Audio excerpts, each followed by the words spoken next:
and welcome back, everyone. Welcome back to the round of 16. We have already gone past the round of 32. Now the round of 16 is upon us. We have our two players here following one player and introducing another. Here we go. We're spawning in the bottom left-hand corner of ley lines. We have the Brazilian Terran player. We have the yellow Terran representing Team Little Fairy.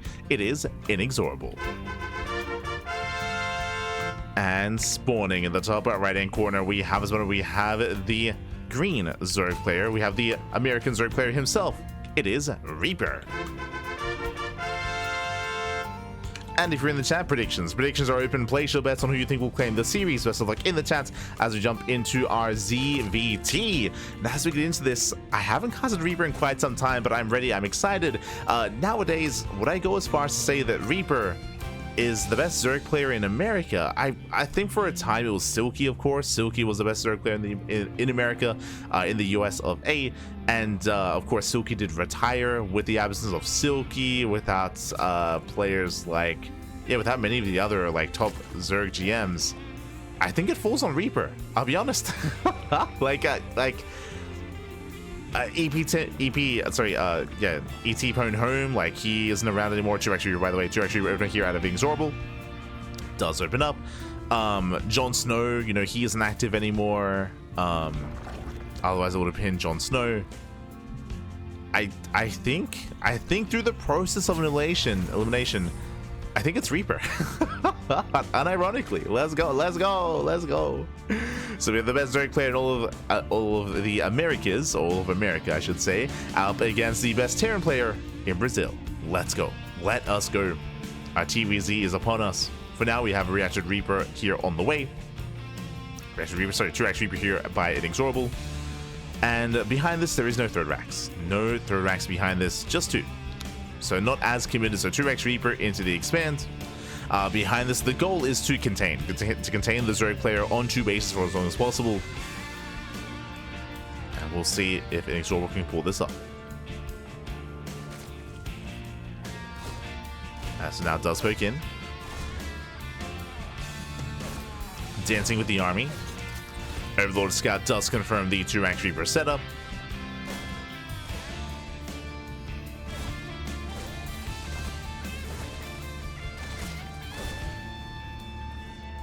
Does poke in, does rotate back around. It looks like we have our response here, so we're going to be staying on two bases, and Reaper is going for a Roach War. Now, if you haven't seen Reaper's play before, Reaper is hyper aggressive and very cheesy. Very often going all in. I'm sure INexorable has faced off against Reaper in the past on the American server, on the NA ladder, and should be somewhat familiar with the style of Reaper. Ooh, as it's going to be a 3cc setup, third CC before even factory. Very greedy here from our Terran player. Very greedy. I'm concerned. Reapers, they do threaten the dive. Queens, they do pull away. Roaches are revealed. At least INexorable's aware, and we need bunkers. We need bunkers back at home. As the correct way to defend against this is with bunkers. Bunker going to be on the left-hand side. So typically, for those that haven't seen this kind of defense before, ideally you want the bunkers actually on the right-hand side to protect the add-ons. But here we go. Here comes the Link Flood. Again, going completely all in.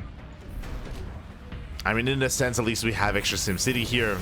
I should have said against Roaches, but this isn't all in. This is Ling Ravager. Jesus. Yeah, Ling Ravager setup. Reapers are surrounded. Reaper's going to be shut down.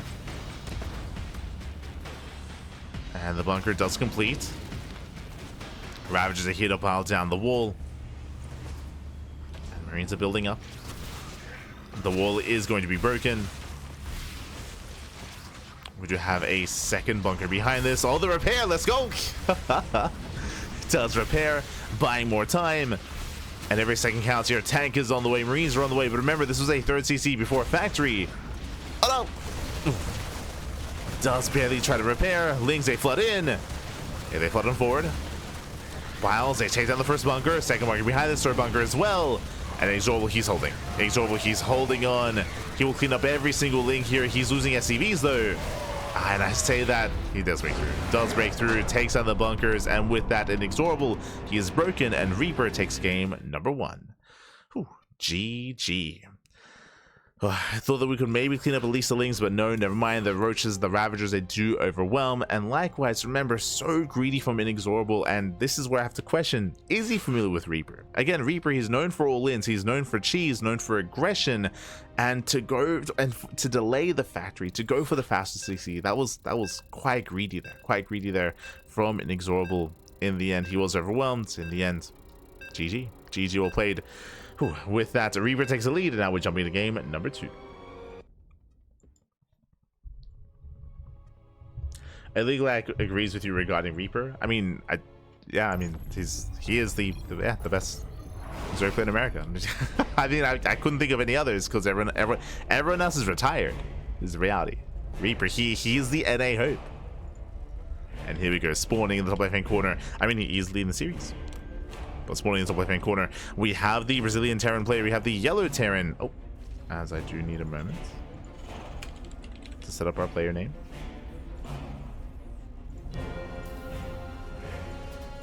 Representing Team Little Fairy down in the series, it is INexorable. And spawning in the bottom right-hand corner, we have his opponent. We have the American Zerg player, the green Zerg, leading the series 1-0. It is Reaper. Let's go. Opening up with the proxy hatch across the map. Let's go. Let's go. The proxy hatch has arrived.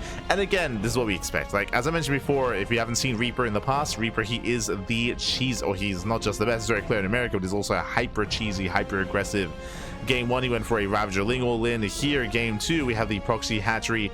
No gases. Okay. Late gases here out of our Zerg player. It was a hatch pull into gas. Interesting setup.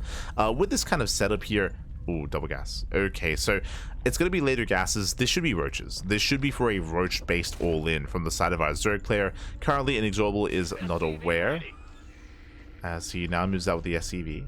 So SCV scout across the map. I mean, it's standard opener so far. He will confirm that the hatchery is missing, but can he piece together what exactly is going on in time? As there's that roach warren on the way, as we did mention. Again, we're rushing roaches. And INexorable. Again, I do favor him in a longer standard macro game, but that's not what we're getting. It's not what we're getting.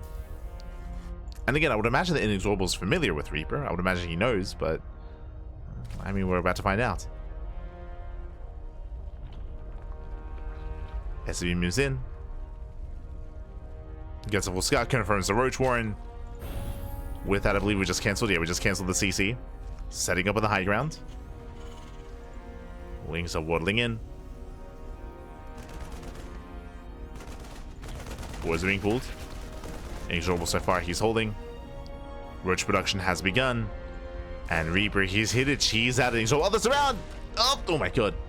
Doesn't quite get it. Reaper does pull away. Behind this, we have a bunker here. That's a part of the wall. Raxes are being pulled back to protect. It's going to be 2 bunkers here on the high ground, but the roaches have arrived. High ground vision provided by that Overlord. And they're already here. They take down the first 2 SCVs. The bunkers are not finishing. Boys are being pulled. He can't try to surround. Oh! Now zones away. Trying to get that bunker back up and running. But still bleeding out 4 SCVs. That's a lot of economic damage. Likewise, Reaper. Oh, the Reaper does run into the roaches. Bunker does complete. And now he's going to force out some Ravagers. Ravagers are being forced out. Again, there's not really much of an economy here for INexorable. He has to mule his heart out. CC is done. Behind this, we can go into Cyclones or into tanks. Hellion, ooh, takes a lot of hits. Hellion goes down. Once again, another pickoff. INexorable, he's losing too much. Bleeding out a Hellion, a Reaper, 8 SCVs already.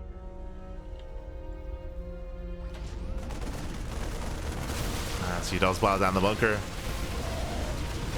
Backup bunker is now done. Reaper, he hasn't lost any roaches yet, I believe. Yeah, not a single roach has gone down. Second bunker falls, and Reaper's done it. Reaper, he has done it. He breaks through the main army. Tank is on the way. Even if it does arrive, it can be bowed down. GG. And with that, Reaper, he will break through. He will take the series 2-0, and he will advance on into the next round. GG. Reaper, the best Zerg player in the Americas, or in America, he does embody it well here. Does cheese INexorable the hell out of the tournament. And with that, Reaper, he will make it through into the top 8. Oh boy. Reaper, he is now in a qualifying match. He's now in a qualifying match. GG, well played. And the question becomes, does he have an opponent? I feel like it's still a ways away here. Let's catch up on the bracket. Let's figure out what's going on and where we are headed. Again, when it comes to INexorable setup, he did scout, did confirm what was going on. Unfortunately, it took a long time for the bunkers to actually complete. Likewise, he also lost a lot of SCVs in the process, lost so many workers, and with that, his economy was hindered. He had a really hard time reinforcing, bolstering his setup there, and with that, GG. GG, well played. He also wasn't able to kill any roaches. There was potential to maybe surround some of the roaches early on, but alas, everything did fall apart. And with that, so now getting into our next series, let's go.